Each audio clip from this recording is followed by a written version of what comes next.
Assalamualaikum warahmatullahi wabarakatuh. Hi everyone. Perkenalkan, nama saya Arasya Mendin Amru dari Prodi Pendidikan Bahasa Inggris. Kali ini saya akan membahas tentang kajian psikologi pendidikan terhadap konsep teori motivasi belajar. Dosen dari mata kuliah psikologi pendidikan, dosennya adalah Ibu Sulistianingsih, MPD.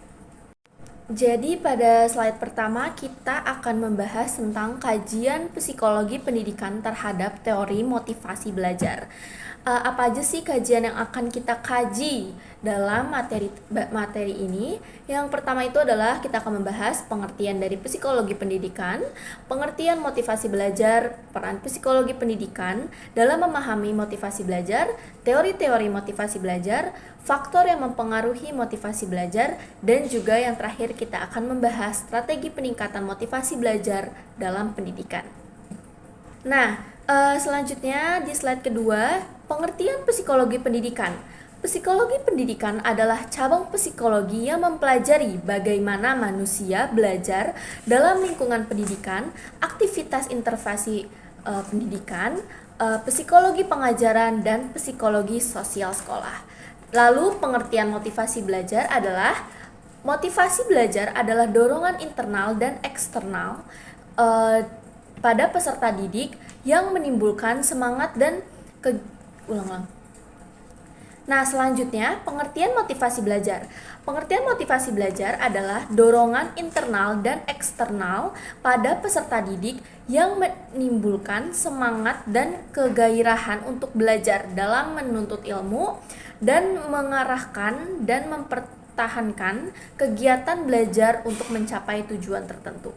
Di sini peran psikologi pendidikan dalam memahami motivasi belajar juga sangat penting, yaitu membantu guru memahami kebutuhan dan kondisi psikologi siswa, menentukan strategi pembelajaran yang sesuai, mendorong penciptaan lingkungan belajar yang kondusif.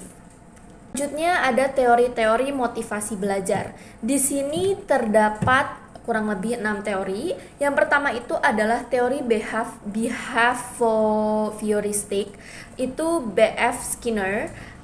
Teori ini membahas motivasi dianggap sebagai hasil dari penguatan atau reinforcement, hadiah atau hukuman untuk menentukan perilaku belajar. Contohnya yaitu Nah, selanjutnya di slide selanjutnya itu ada teori-teori motivasi belajar. Di sini ada 6 teori, yaitu ada teori behavioristik atau B.F. Skinner. Terdapat motivasi dianggap sebagai hasil dari penguatan atau reinforcement, hadiah atau hukuman mempengaruhi perilaku belajar.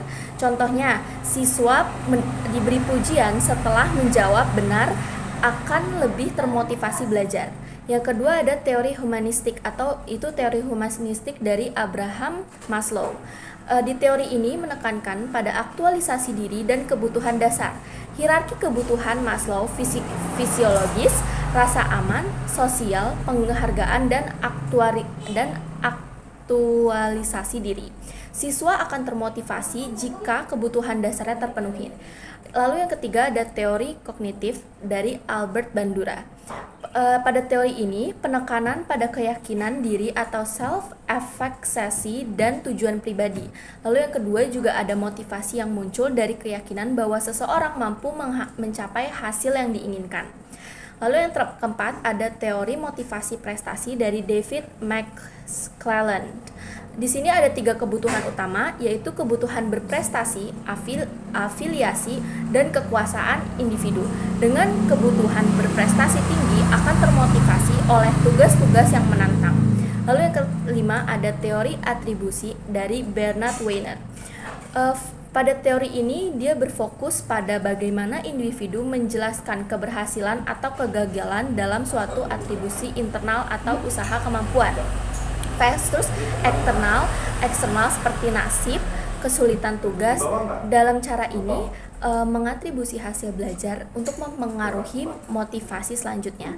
Lalu yang terakhir ada tujuan atau teori tujuan itu adalah goal theory.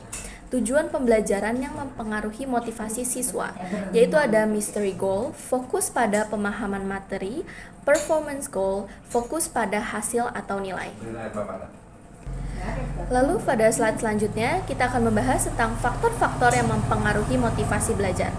Faktor yang mempengaruhi motivasi belajar adalah minat dan perhatian siswa, tujuan belajar yang jelas, lingkungan belajar, gaya mengajar guru, umpan balik, dan penghargaan.